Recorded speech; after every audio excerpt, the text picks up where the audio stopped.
We've got some exciting news as the Las Vegas Raiders prepare to face off against the Cincinnati Bengals. While the Raiders' season looks challenging at 2-6, there's still plenty to be hopeful about for this game. One key change is at the center position.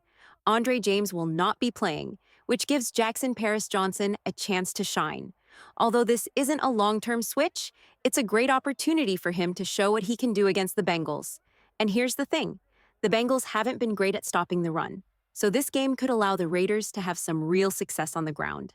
If the defense can contain Joe Burrow, who knows? They might just pull off a win.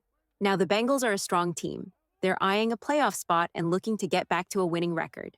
But for the Raiders, Jackson Paris Johnson stepping in as the starting center is a significant development.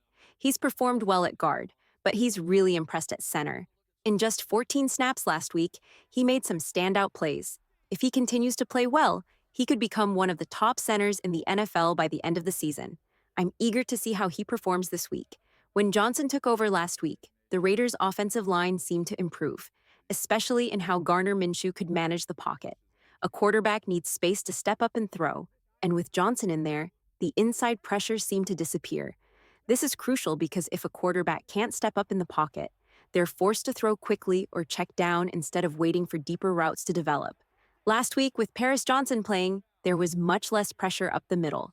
It will be interesting to see if he can maintain that level of protection. Andre James had some struggles, often getting pushed back and having a hard time reading defensive schemes. Johnson, however, has a quick mind and can react faster, which should help the Raiders' offensive line tremendously.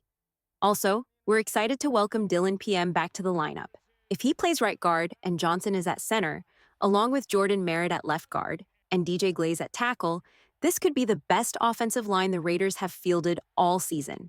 I believe this group has the potential to really shine together. We may see some changes in the lineup too. Dylan Farm is questionable but is expected to play, while Robert Spain is likely out due to a knee injury.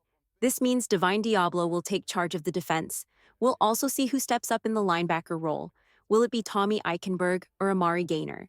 It's worth noting that Gaynor has mostly played defensive end this season, but with recent changes, he may get more opportunities at linebacker. Despite missing some key players like Christian Wilkins and Malcolm Koonce, the defensive line has actually been performing well. They've generated good pressure, as we saw against the Chiefs, and they should continue to be a solid unit this week. Lastly, for our fans on the West Coast, remember the game starts at 10 a.m. local time. Let's hope for an exciting matchup. I have to say, I really enjoy those 10 a.m. games. They let you get the Raiders game out of the way, and then you can relax for the rest of your weekend. So, let's see what happens against the Bengals. I genuinely think the Raiders have a good shot at winning this game, especially since the Bengals are dealing with injuries. Orlando Brown Jr. and T. Higgins, two key starters, are expected to sit this one out, which is great news for the Raiders. Before diving deeper, I want to share my underdog picks for this week. After several games this season, we have a better sense of which teams are strong and which are struggling. This knowledge can really help when making predictions. Here are my top picks. First up, I'm betting on Jalen Hurts to throw for more than 214 passing yards. He's going up against the Jacksonville Jaguars, who have the second worst pass defense in the NFL, allowing an average of 271 yards per game. The only team worse than them in that regard is the Baltimore Ravens, so I like Hurts' chances. Another team struggling against the pass is the Minnesota Vikings. Joe Flacco is stepping in as the starting quarterback for the Colts. He's known for airing it out, and in his recent games, he threw the ball 38 and 44 times. While he didn't perform well against the Titans, who have the best pass defense, he lit it up against the Jaguars. Since the Vikings also have a weak pass defense, giving up an average of 263 yards per game, I think Flacco will have plenty of opportunities to shine. With Flacco expected to throw a lot, I'm also betting on Michael Pittman to score a touchdown. Touchdowns can be a bit of a gamble, but I feel good about his chances. Now Derek Carr is back for the New Orleans Saints, and they're looking to secure a playoff spot. The Panthers aren't great against the pass either, so I'm taking the higher on Chris Olave to rack up at least 66 yards. Lastly, let's talk about Bo Nix. I'm picking him for over 242 combined passing and rushing yards. He's been on fire lately, with recent games of 75 and 61 rushing yards.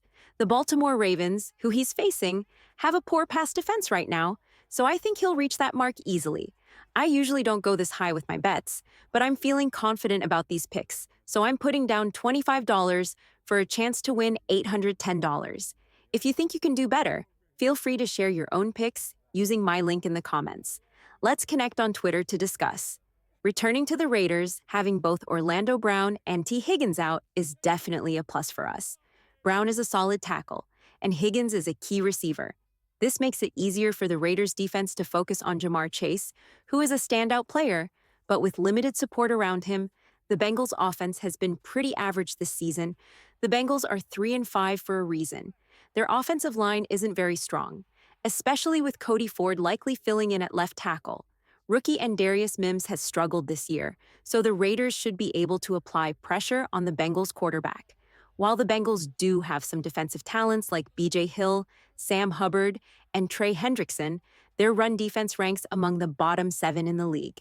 Even though the Raiders' offense has its challenges, I believe that with our improved offensive line featuring Jackson Paris-Johnson, we can find success against the Bengals.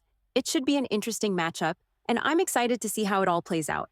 Some fans believe Trey Hendrickson is among the top 7 defensive ends in the league, and Bengals supporters might even argue he's better than Max Crosby. While I wouldn't go that far, Hendrickson is definitely a talented player. This week, the Raiders will face a real challenge with DJ Glaze matching up against him. I'm curious to see how the Raiders approach this. Will they give Hendrickson extra attention, similar to how they handled TJ Watt, or will they allow Glaze to take him on in a one-on-one matchup? It's going to be an interesting dynamic to watch. Another key player to keep an eye on is Logan Wilson, the Bengals' inside linebacker. I think he's among the top 5 in his position, and he can really change the game. Overall, the Bengals' defense is average, not great, but they do have some standout players. Both teams are struggling this season, with the Raiders at 2-6 and the Bengals at 3-5, so it'll be interesting to see who comes out on top. In other news, the Raiders have signed wide receiver Rach Keaton to a 2-year contract and promoted him to the active roster. I'm excited about this. Keaton showed a lot of promise during training camp and had some impressive plays in the preseason. This move indicates the Raiders see potential in him, and he might get some opportunities, possibly even in punt returns. Lastly, I want to touch on something from an article by Vic Tafur from The Athletic regarding the upcoming NFL trade deadline. There are mixed opinions about whether the Raiders should sell off some of their assets.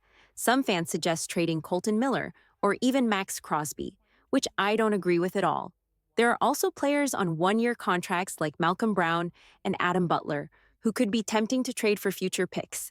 However, I believe it's important to keep our core players intact. Tafur makes a solid point. It doesn't make sense to tank this season. The Raiders aren't a bad team. Sure, we've had our struggles, but we have playmakers like Hobbs, Jones, Max Crosby, and others who can make a difference. When I look at our roster, I see potential. Adam Butler can hold his own against most guards, and our offensive line has shown some upside too. If the Raiders start trading away players, it sends a negative message to potential coaches and players for next season. Instead, they could highlight the talent on the team. A new offensive coordinator might see the strong defense and the potential for success once everyone is healthy.